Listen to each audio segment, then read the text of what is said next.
जो फैसला member board of revenue या चेयरमैन बोर्ड ऑफ रेवेन्यू से आया है 19 सितंबर को, उसी विषय में हम लोगों ने एक प्रेस वार्ता आयोजित की थी ताकि समाज में जो बातें हैं वो उन लोगों को मालूम हो।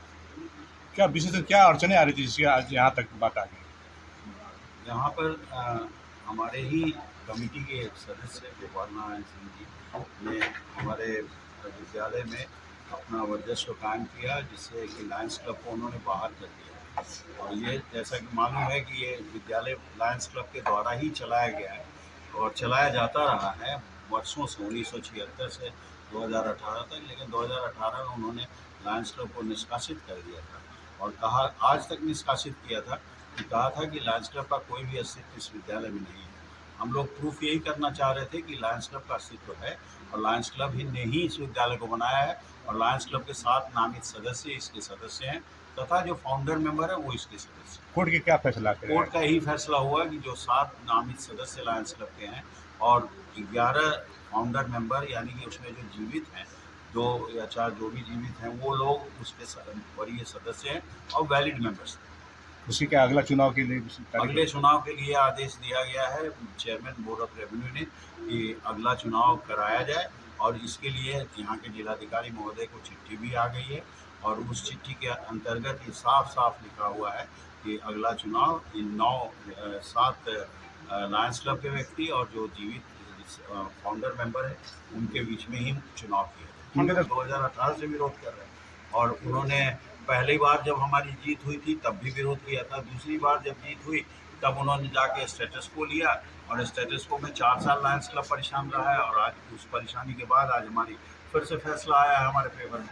फाउंडर मेंबर जीवित हैं और 7 लायंस क्लब के वरीय सदस्य हैं। सभी पदों के चुनाव हो गए, सब पद। तो दोनों पक्षों ने अपनी अपनी बातों को महानिरीक्षक महोदय के सामने हम लोगों ने लिखित तौर पे हम लोगों ने अनेकों बार किया।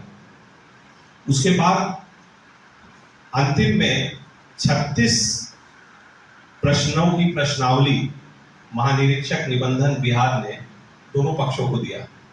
बोला कि ये 36 बिंदु पर आप लोग, ये कॉमन पॉइंट है इस केस का, आप लोग अपनी अपनी बातों को हमारे समक्ष लिखित रूप में दीजिए ताकि इस वाद को मैं और अच्छी तरीके से समझ सकूं। पूरा सासाराम शहर जानता है कि ये लायंस क्लब का स्कूल था, लायंस क्लब चलाता था और लायंस क्लब के पदाधिकारी वहाँ थे और कुछ फाउंडर मेंबर्स वहाँ थे जिनको स्थापना उस जमाने में जब ये स्कूल बना तो वो जितने फाउंडर मेंबर जो सो कॉल्ड कहे जाते हैं वो सारे सभी लायंस क्लब के सदस्य थे।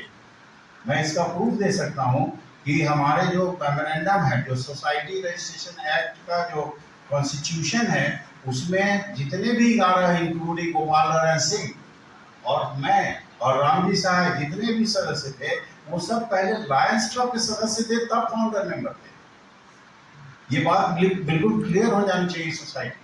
और अगर इसमें जरा भी संदेह है तो आप उसको सोसाइटी में जो हमारा रजिस्ट्रेशन हुआ है उससे आप जांच सकते हैं। उसके आगे लायन लिखा हुआ है, Lion Gopal Narayan Singh, Lion SP Verma, मतलब लायंस क्लब के सदस्य। तो ये मेरा कहना पहला है कि इस स्कूल के संस्थापक सदस्य भी लायंस क्लब के सदस्य थे, आज वो भले नहीं हो। तो अब जब वो संस्थापक सदस्य हो गए तो उस हैसियत से वहां पर कॉन्स्टिट्यूशन के मुताबिक वो अपनी पूरी जिंदगी इस स्कूल में लगा सकते हैं और उसके सदस्य रह सकते हैं। मतलब कि संस्थापक सदस्य जो भी हैं उनका मतलब ये होगा कि अगर आप संस्थापक सदस्य हैं तो आपको पूरा लाइफ मेंबरशिप मिलता है। दो चीजें हैं, एक है लाइफ मेंबरशिप और एक होता है हेरिडिटरी मेंबरशिप। हेरिडिटरी मेंबरशिप का मतलब होता है कि जो हमारा लड़का होगा वो भी आएगा, उसका लड़का होगा वो भी आएगा। ये बातें लायंस क्लब ने नहीं लिखी और उस कॉन्स्टिट्यूशन में नहीं लिखा हुआ है, उस रजिस्ट्रेशन में कहीं नहीं लिखा हुआ है कि जो हेरिडिटरी मेंबरशिप का नाम कहीं नहीं है, लाइफ मेंबरशिप का नाम है, यानी कि आप जिंदगी भर मेंबर रह सकते हैं। तो जैसे जैसे आपका इंतकाल होता जाता है आपकी मेंबरशिप चली जाती है। तो आज वही सोसाइटी रजिस्ट्रेशन एक्ट में जब केस हुआ तो ये बात साबित हुआ और इस पर फैसला आ गया कि जो लाइफ मेंबरशिप है वही रहेगा, यानी कि जो मेंबर्स फाउंडर मेंबर्स मर गए हैं या जीवित नहीं हैं उनको उनकी सदस्यता स्वतः समाप्त हो गई। तो अब जब ये सदस्यता समाप्त हो गई तो वो तो मेंबर नहीं रहे, तो आज के दिन में जो जीवित हैं वही सदस्य रहेंगे, यानी कि 2। यही हेड किया है आपके बोर्ड ऑफ रेवेन्यू ने हमारे 19 तारीख के जजमेंट में, 19 सितंबर का जजमेंट जो है उसमें यही हेड किया। पहला चीज कि जो संस्थापक सदस्य जो जीवित हैं वही इसके मेंबर हैं, जिनकी मृत्यु हो गई है वो इसके मेंबर नहीं। दूसरी बात, अब जब संस्थापक सदस्य ही इसके मेंबर हैं तो दूसरी बात जो आ गई कि आपके कॉन्स्टिट्यूशन में जहां इलेक्शन का प्रोसीजर है